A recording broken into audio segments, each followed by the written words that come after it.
make sure here. And I'm looking at your page here. Okay, good. Guys, poor Ollie, his phone is blowing up. The whole world wants to talk to him. It says live. It says live on my end. Okay, it looks like we're live. Okay, thanks. All right, poor Ollie, his phone is blowing up. The whole world wants to talk to him. It says live. It says live on my end. Yeah, we're live. Okay, it looks like we're live. Okay, thanks. Hi, everybody. I'm going to turn down my volume. Hold on. Okay, we're going to turn down my volume. Ollie. Hi there. Lisa Copeland. Hey, everybody. Welcome to Big Sellers, my new show on Facebook. And I'm so excited about it because what we talk about, it's going to be every Monday at 4:30 Central, sponsored by my good friend, Chad Morgan over at Quick Pages. Talk about the coolest thing in the world, Quick Pages, when you can, do videos, send out emails, send out texts to your prospects, not just in the auto industry. It's just a great way to be able to connect with people. So I want to thank my friends at Quick Pages for sponsoring this show and helping us out. But like I said, this is Big Sellers. And every Monday, 4:30 Central Standard Time, 5:30 Eastern Standard Time, we're going to talk to the big sellers. And what better than for your inaugural show than to have Ali Reda, who broke the world sales record in Dearborn, Michigan. Ali, how are you, my friend? Hello, hello. Hi, Lisa. How are you? I am good. Well, welcome. Oh, my gosh. Thank you so much for having me on here. Such an honor. Well, you are so kind. I am such a fan of yours. You and I met, I still remember where I was. I was speaking at an event in Austin, and you and I were on a show together with our good friend, David Villa. And and hearing your story and knowing that you did what you did in Dearborn, Michigan, that you broke a sales record that was set in 1973 by the great one himself, Mr. Joe Girard. Yeah. And rumor has it that you were born in 1973. So do you think that you were born to break the world sales record? That's a nice twist, definitely. Hey, I'm a car salesman. I know how to twist things, don't you? Yeah, I love it. I love it. Yeah, perhaps I was. That's great. Okay, so Ollie, tell our listeners and our audience out there, enough of me. Like I said, tell them about you. I mean, you have just risen to national fame and importance, and the fact that you broke the greatest salesman alive's sales record in 2017. You averaged 141 cars a month, but your biggest month in 2017 was 168 retail units. Tell us about that. Yeah, I mean, that's just, I don't know what to make of it. I mean, I'm just in awe, really, and I'm so humbled, and it's been such a great experience. To even be mentioned with the great one, Joe Girard, is extremely humbling. I mean, that's a name that we all kind of looked up to, and we all chased that name our whole career. This is absolutely. something you wanted to kind of be like, and you wanted to get to that level. And, it's absolutely humbling. And the auto industry, I mean, has really showed so much love and support that, I'm extremely humbled. I mean, really, it leaves me speechless with the amount of love and support we've received. So when you started out in 2017, started out your year in January and making your New Year's resolutions, did you say to yourself, this is the year I'm going to break the world sales record of the world's greatest salesman, Joe Girard? No, it doesn't happen like that. So a couple years prior, I did, 1,200 cars, and then 2016, it was 1,300. And, every year it just kind of kept growing.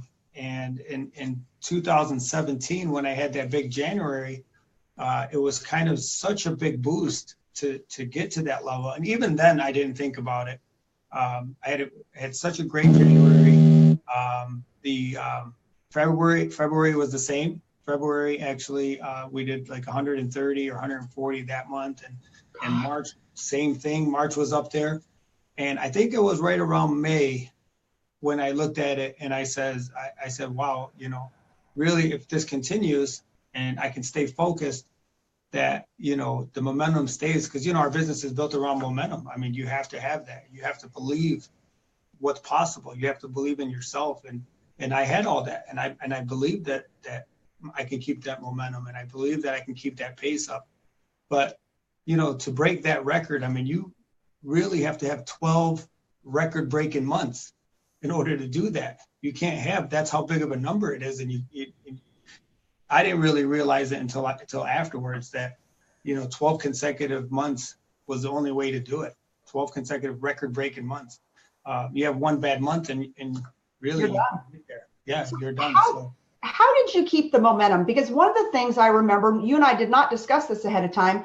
It's just you, and I think you've got a couple of assistants that help you deliver cars. So are you working 6-7 days a week?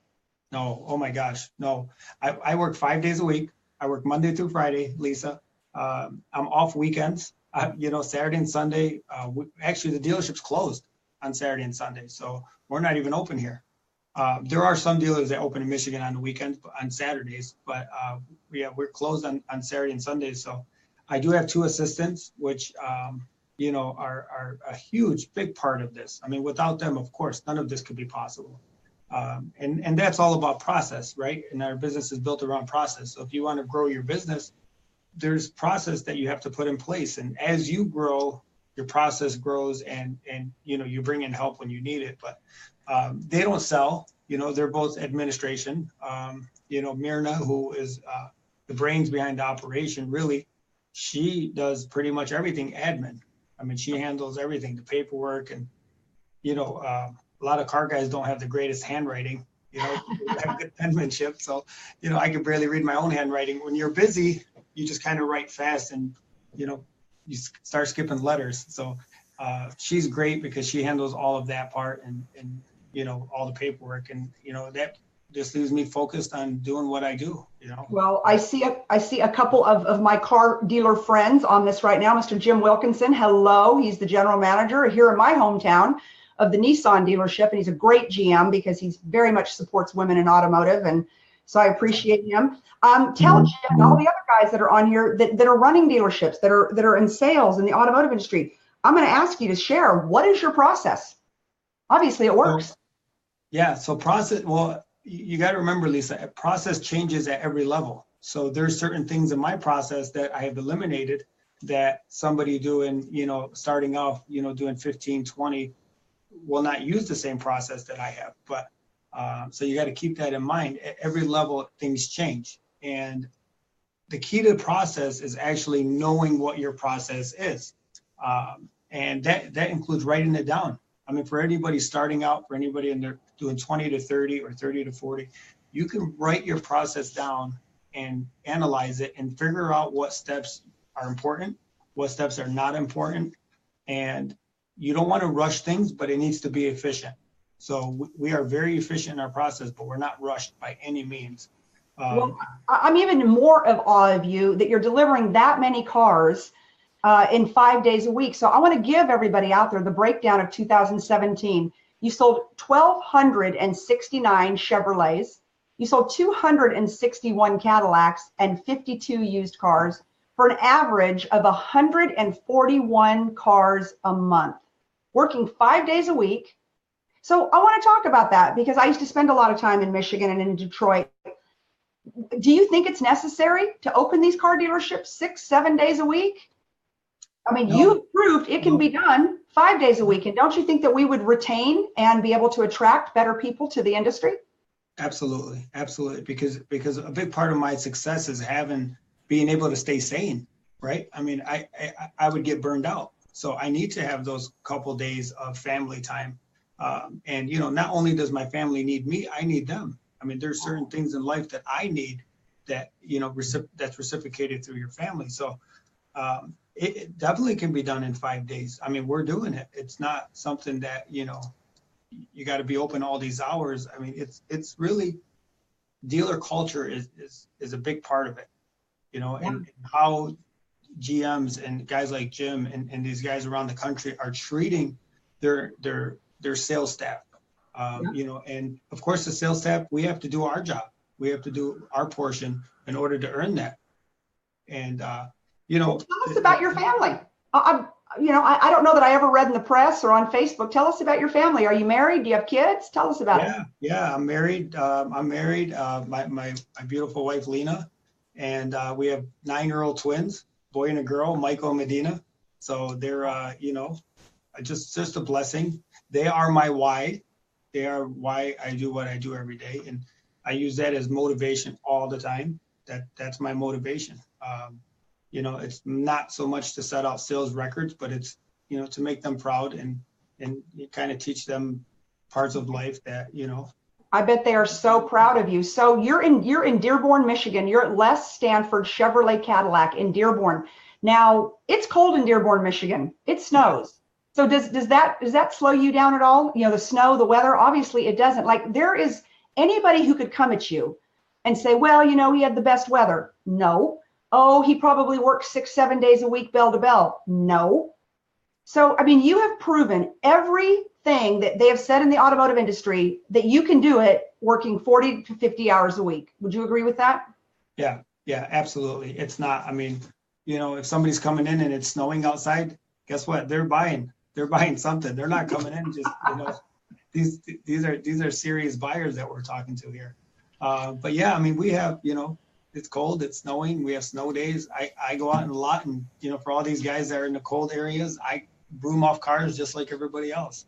We're out there and we get it handled as a team. You remind me of my good friend Amy Banner back when she was in Fargo, North Dakota, and she would go out there and she'd post pictures of like 12 feet of snow on these cars, on these Ram trucks, and she's brooming them off. It's hilarious, but you do what you've got to do. How much of your business, Ali, is people that work for General Motors? I know there's that business up there. It's a small portion. It might be, I don't know the exact percentage, but I'm in the hometown of Henry Ford. I'm in the world headquarters of Henry Ford. So I'm surrounded by Ford dealers all around me. We have a couple down the street. I have a Lincoln dealer right across the street. So a lot of them are actually Ford employees. And a lot of my customers are Ford employees. So it's a mixture, it's a good mixture, but I have clients coming from everywhere. It's not just employee deals or anything like that. A lot of people ask me that all the time, is it all employee deals? But it's not. Well, here's the deal. It wouldn't matter if it was or wasn't employee deals. That's just one more hook in the big world of selling, the amount of cars that you sell. So I know that people will drive 40 minutes and they'll pass over 100 dealerships to come to see you because you provide a fun atmosphere. What is a fun atmosphere? Why am I going to have more fun buying a car from you? Like, I'm really saying that tongue in cheek because nobody likes to buy a car, unfortunately. Right. And but what is it you do, you and your team, that provides that fun atmosphere that makes people want to drive past 100 other competitors who are out there going, buy me, buy me? It's a relationship, right? We're building relationships. We're not the atmosphere. The atmosphere is fun. It's exciting. We kind of keep that excitement of the car buying experience alive. A lot of us as salespeople, we forget how exciting it is to buy a car, right? Because we do it every day. It's, to us, it's a job. To people coming in, it's an exciting purchase. So, you might have a first time buyer as a 16, 17-year-old kid coming in for the first time. Why would I take that excitement away from them? So we make it about them. The whole experience is about our client and their needs. And we have stuff for kids there. We have, coloring books, and we have little cars that we pass out. We have food, we have snacks. I have a refrigerator there that's just for my clients for refreshments. And whether you're buying a car or not buying a car, you get the same treatment, Lisa. Everybody gets the same treatment. It doesn't matter if you're coming in for service or for questions or for billing, whatever the question is. So I'm sorry. Oh, the car buying experience is a whole, right? And you're letting these people know that they're earning you for life, basically, not just for that moment. Okay, so I want to talk about that. It's so important. I know when I had the dealership, the thing I would really, really try to drive home with my sales teams were referrals. This is not the beginning of a relationship. This is not the end of our relationship. It's just the beginning. But working for referrals, and I find with young salespeople, and I see out there a lot of people on here that have been in sales, whether it's automotive or not. They're almost embarrassed or afraid. That fear sets in, asking for a referral. Now, you could not have broken the world sales record without a lot of referrals and your clients loving you and wanting to support your success. So what is your referral process? Right. So, I mean, I'm going to separate that in two different things, because there's what's called what I call a natural referral, and then there's a paid referral. I don't really do paid referrals. I don't really get, it works maybe, for some people it works great. You would go broke doing paid referrals. Yeah, yeah, that too, right? That too, you will. But a natural referral, Lisa, is somebody that's out there telling their story about their experience. They're telling the story about what a wonderful experience they had in the dealership and how trustworthy you are. And, that natural story is what's going to drive people in to see you, versus somebody out there trying to convince somebody to come see you because they have a benefit, because they're getting paid. So not everybody's a salesman. So if I come to you and I'm trying to sell you on going to see this person, you may read through it. You might not care. The story doesn't sound as good, that's for sure. So a natural referral is you giving this buyer such an amazing experience when they're there, a fast, efficient, trustworthy, and they feel it. When you give them that, they're going to naturally tell everybody about you, and you're going to come up in households all over the country. I mean, you're going to come up everywhere for every conversation, and somebody's facial expression is going to be completely different when they're telling a story about a wonderful experience, right? Yeah. So let me ask you this. I know that your fans, you're so famous. I know that your clients root for you, and you and I recently became friends on Facebook, probably in the last couple of months. And I don't see where you try to oversell on Facebook. You're a little bit active. So am I wrong? I mean, social media doesn't seem to play a huge part. I think people really, it looks like to me that they come to do business with you. I think you could get off of Facebook and it wouldn't matter, because people are going to do business with you. Yeah. Facebook. I'm not really advertising on Facebook at all. I don't post anything on there about, recognition is good. It's good to be on there for people to recognize you, to know who you are, to know what you do. And there are certain guys out there that do very well. My good friend, Frank Crinity, he does outstanding on Facebook. So there are certain ways of doing it if done right. But Lisa, if you do it wrong, I mean, if you're on there just, you're trying to advertise something and it could lead into rabbit trails of you chasing different stories, and then all of a sudden you look up and it's time to go home. And you're in social media can absorb a lot of time. And there are times that it's good. But for me, I'd rather advertise locally. I'd rather advertise in my community, because that's where people are going to come see you. That's where you're going to be real. That's where people can come and actually see you. So for me to be popular to somebody in Seattle is great, but they might not buy a car, right? So I have to separate those two things. It's fantastic for that portion of it, but not so much that it's going to count for sales. Yeah, and I have to tell you though, Ali, I think that the thing I would just disagree with you on, just because I'm a marketer by nature, I can't even help myself, is I think people would travel now to buy a car. I mean, I know that that's what fueled Joe Girard's career. And it was interesting. I was talking to my husband. We were talking about you. In fact, he's on the other side of his computer listening to you, which he never listens to any of my shows, but he was in the car business for a long time too. So he's got huge, huge respect for you and what you've done. But, I think it's to the point now, it's that people want to do business with you because you broke the world sales record. And I look back at when Joe Girard broke the world sales record in 1973. Like you, I was in the car business many years, starting in the mid 80s. And I followed Joe Girard. Of course, we all did. We all learned how to put business cards in a seat. And he was the greatest marketer without having the internet, without having social media. But what I hear you say, you're doing it the same way. I don't see where you are, exploiting on social media, which I love Sean Hayes. And so he's killing it on social media. He's a mutual friend of mine and yours both. So it works for some people. But not only have you broken the world sales record, but it sounds to me like you're doing it like, Joe Girard, one person at a time, face to face, being involved in your community. Your clients love you, so therefore they're sending you people. Do you agree with that?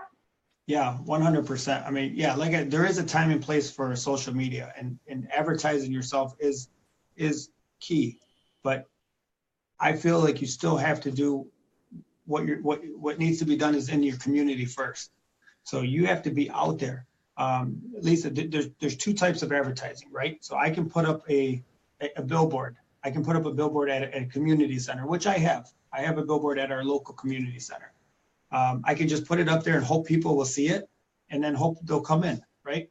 Or I can put up the billboard and I can be present at that community center.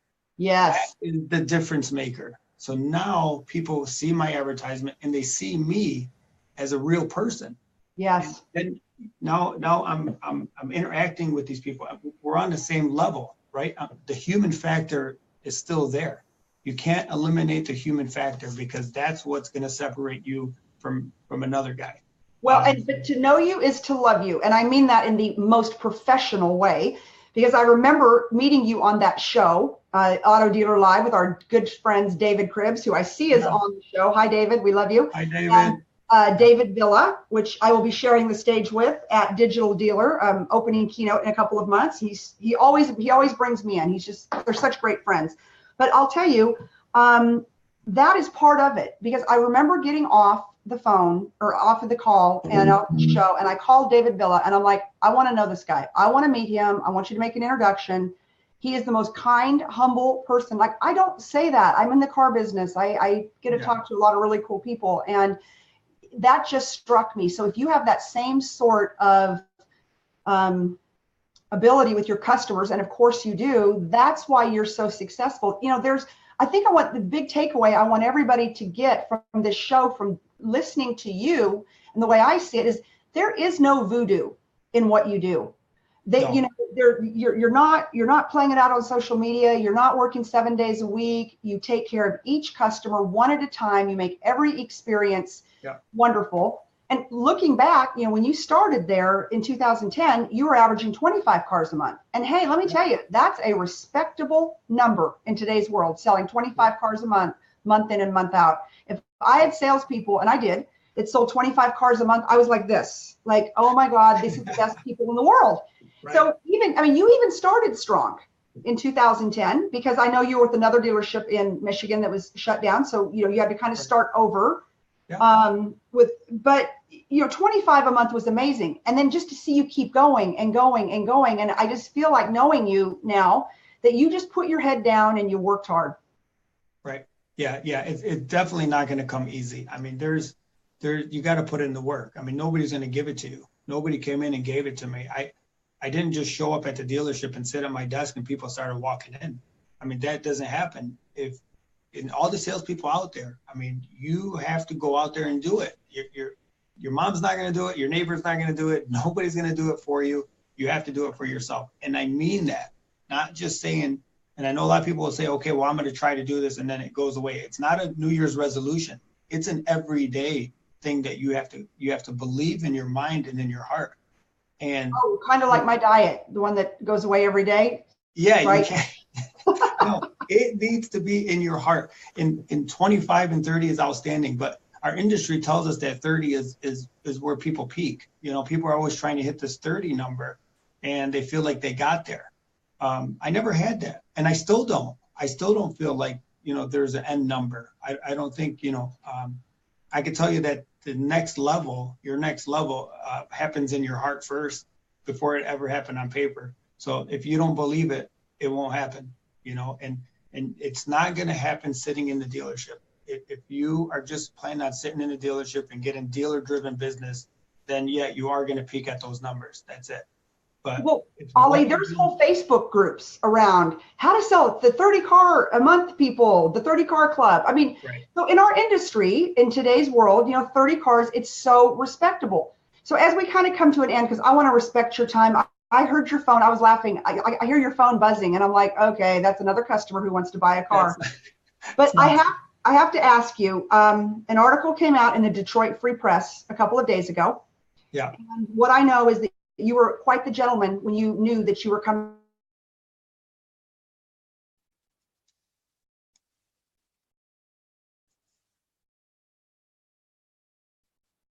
I kind of lost you there, Lisa. I don't know if you can hear me.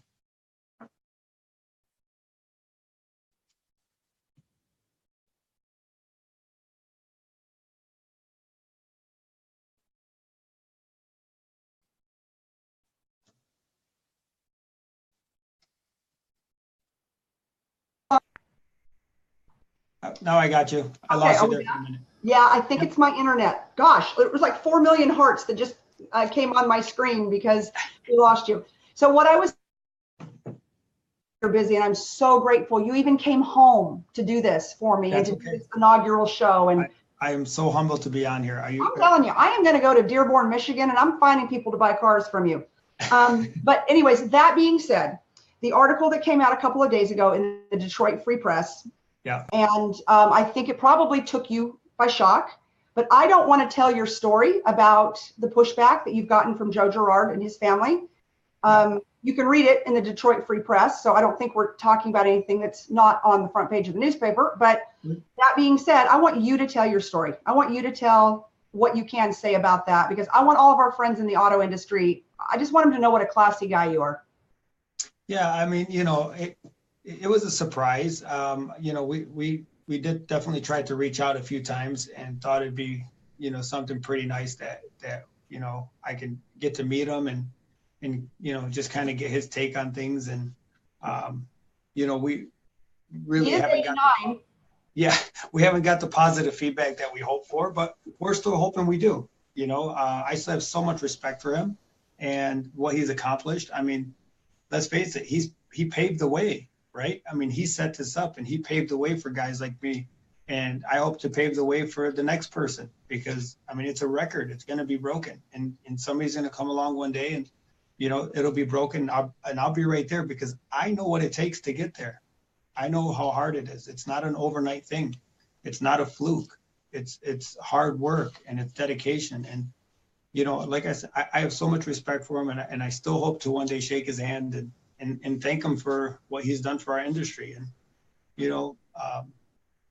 we're just going to keep moving forward. At the end of the day, I'm still selling cars. You're still selling cars. And I will tell you, what I know for a fact is that you've got an entire industry rooting for you. Every single one of us. We are so proud of you. We're so proud of how you represent our industry that we all love so much. I know Chevrolet's proud of you. I know they had a big event for you. I know your dealer principal just must love you forever and ever. Amen. And I know your family's proud of you too. So I want to thank you again. You and I talked earlier. I think most people know I've got a new book coming out, The Art of the Big Sell. And we're going to be telling Ali's story in the book, because you cannot be part of the big sell, or I cannot put a book out knowing the man that broke the world sales record and not include him in the book. So we've actually slowed down a little bit with our literary agent, and our agents called today and had a conversation, and we're going to be adding Ali's story to our book, because that's so humbling. Gosh, I am so humbled. You earned it, my friend. You earned it. And the world is going crazy on this Facebook Live. I don't think I've ever had this kind of engagement, this many hearts, but my team tells me I need to cut it off in about 30 minutes or you start losing people. But I am so grateful for your time today. Congratulations, continued success. What do you think? Are you looking at 2018 to be a bigger year than 17? We're moving forward. I'm not looking at numbers or anything. We're looking at smarter ways of doing things. Maybe the goal is to work a little less, and still stay. That would be kind of something that we want to do. But we're just we're moving forward. We're just helping one person at a time, and the industry is like you said is come together. I think people like you and Sean Hayes and a lot of these shows. I mean, Chad and a lot of these shows that are coming up. What you guys are doing is bringing the industry together. So it's not guys like me that's causing this. I mean, the social media is huge in the amount of love and support that everybody's showing everybody, not just me and not just you, and it's all over. And that is what is going to change our industry. And that's where we're all going to become better, and we're all in it together. I mean, we are one whole industry that is just showing love and support to each other. Well, I am proud to call you friend. And I'm proud to support you. And I know everybody on this is proud to support you too. Thank you so much. Thank Yes. you. All right, my friend. I hear your phone going off. I know it's time. You and I will be in touch soon. Yes. Yes. Good luck on the book. I'm excited for that too. Yeah, we'll be in touch with you on that. And I want to thank everybody out there who tuned in today to meet Ali Reda. I mean, isn't he just amazing? The kindest, humblest person you ever want to meet. That's why I wanted him to be the first show for big sellers. I want to thank Quick Pages again for sponsoring the show. They are so gracious. They've worked so hard. They've got an amazing product. Check it out, quickpages.com. I use it personally.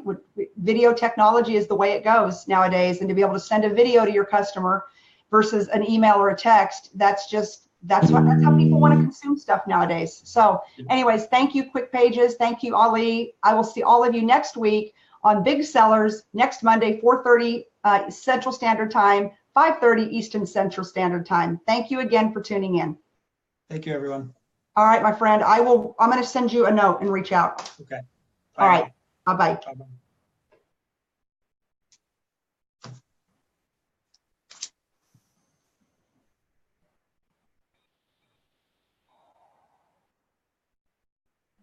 Show him off there. Is he not the nicest guy you've ever? Oh, I just think he's wonderful. Yeah, that was a great interview. Well, good. It's Yeah. my first one. Oh. Yeah. But just The real deal. yeah. You know? But but what I loved is that, because I wanted to get to the bottom of that, because everyone's going, social media this, and you even thought that. I mean, we all did. But he doesn't do it that way. He's a simple guy. Relationship oriented. Yep, just like Joe Girard. One customer at a time. Well, hopefully I kind of put Joe Girard on blast without putting him on blast.